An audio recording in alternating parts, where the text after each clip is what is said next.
আসসালামু আলাইকুম। ভিন্ন মতাদর্শের যারা শুনছেন তাদের প্রতি আমার আন্তরিক কৃতজ্ঞতা ও ভালোবাসা রইল।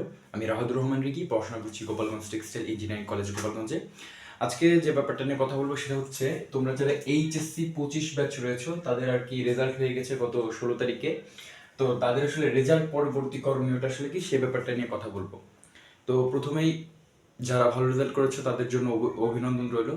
আর যারা ভালো করতে পারোনি বা একবারে খুবই সামান্য কারণে হয়তো বা জিপি 5টা মিস হয়ে গেছে, তাদের জন্য আসলে আর কি মানে একটু হতাশা তো কাজ করবেই।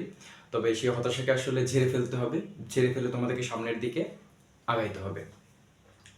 তো প্রথমত ভাইয়া বলি, শোনো, যারা খারাপ রেজাল্ট করেছো তোমার এই, আর যারা ভালো রেজাল্ট করেছো এই রেজাল্টটা নিয়ে তুমি সর্বোচ্চ ম্যাক্সিমাম 3 মান্থ থাকতে পারবা, ঠিক আছে?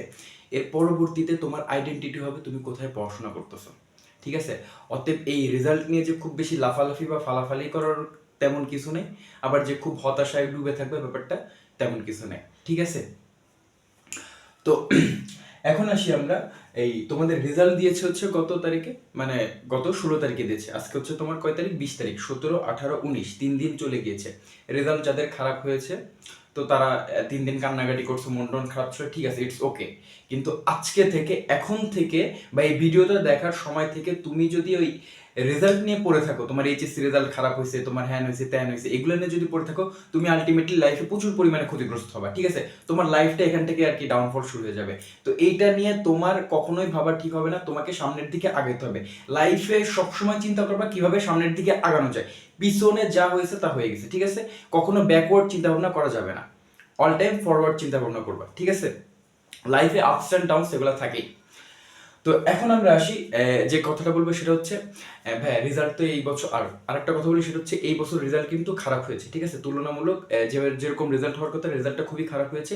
তো এই বছর বেশিরভাগ ইউনিভার্সিটি দেখবা যে ক্রাইটেরিয়াগুলো দেয় বা সার্কুলারের যে যোগ্যতাগুলো দেয় সেগুলো এই বছর একটু কমানোর সম্ভাবনা রয়েছে, এবং ভালো পরিমাণে কমানোর সম্ভাবনা রয়েছে।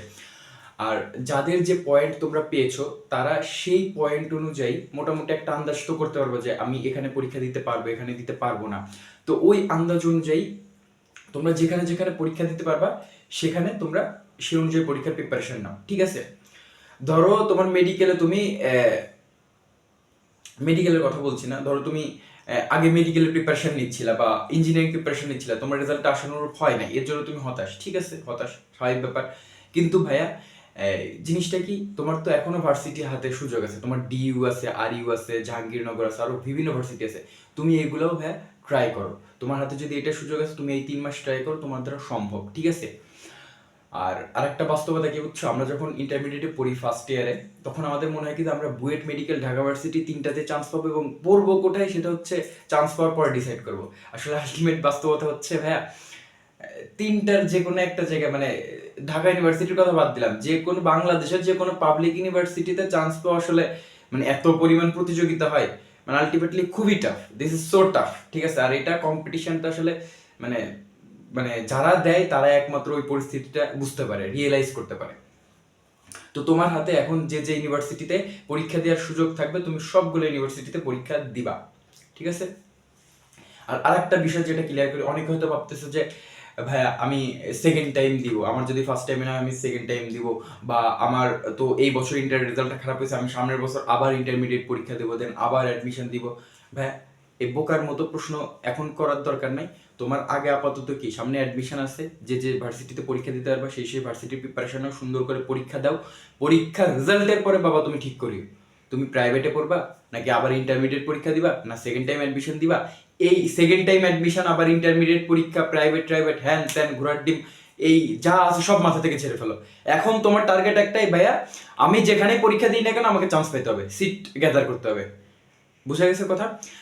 তো এই ছিল মোটামুটি আর তোমাদের রেজাল্ট ভালো হোক খারাপ হোক যাই হোক, যেটাই হয়েছে, রেজাল্ট নিয়ে কিন্তু বেশি দিন থাকতে পারবে না, সর্বোচ্চ ম্যাক্সিমাম 3 মান্থ।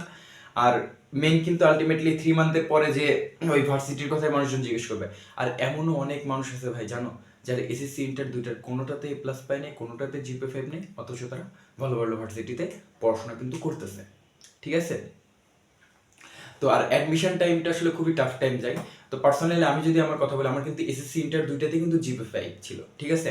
কিন্তু আলটিমেটলি আমি কিন্তু আসলে মানে আমি এখানেও পড়তেছি, এখানে পাবলিক ইউনিভার্সিটিতে পড়তেছি, পাবলিক কলেজে পড়তেছি। ঠিক আছে, সব কিছু ঠিক আছে, কিন্তু আমি তো চাইলে এর থেকে একটু বেটার জায়গায় পড়াশোনা করতে পারতাম না?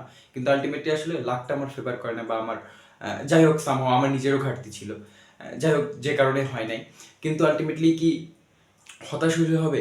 মানে চেষ্টার কোনো কমতি থাকলে হবে? অতএব তোমাকে সবসময় চেষ্টা করে যেতে হবে, তোমার যা আছে তাই নিয়ে তোমাকে লড়তে হবে, ঠিক আছে?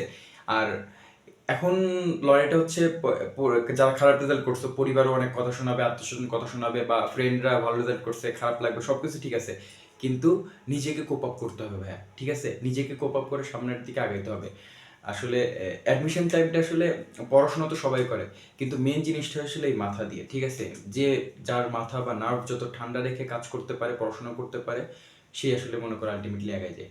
তো এইচএসসি 25 ব্যাচ যারা রয়েছে, তো তাদের উদ্দেশ্যে বলবো যে তোমাদের রেজাল্ট যাই হোক না কেন, তোমাদের সামনে যে পরীক্ষাগুলো আছে সেই পরীক্ষাগুলো প্রিপারেশন নাও, খুব সুন্দর করে পড়াশোনা করো, সময় নষ্ট করিও না ভাইয়া।